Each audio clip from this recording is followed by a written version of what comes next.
Hi, this is Rebecca from TechCentral inside the Hart Memorial Library of the Osceola Library System, and welcome to Tech Tips from TechCentral.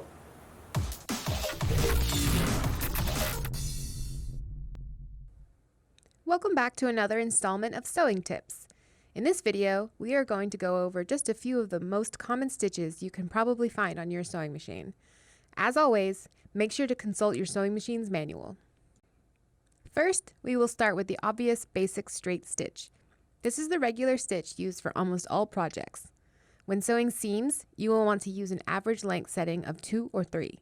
However, if you are basting or gathering fabric, you will need the stitches to be longer, so use a length setting of about 4. Remember, the needle should always be in the center of the presser foot. Another stitch commonly used in most projects is the zigzag stitch.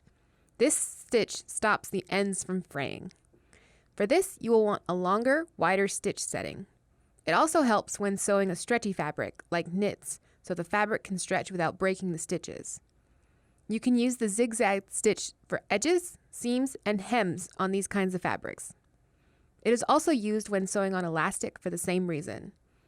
Finally, you can use the zigzag stitch for attaching decorative appliques. Just use a wide, short stitch setting. There is another way to finish a raw edge that produces a result similar to what you would find from a serger machine, and that is an overlock stitch.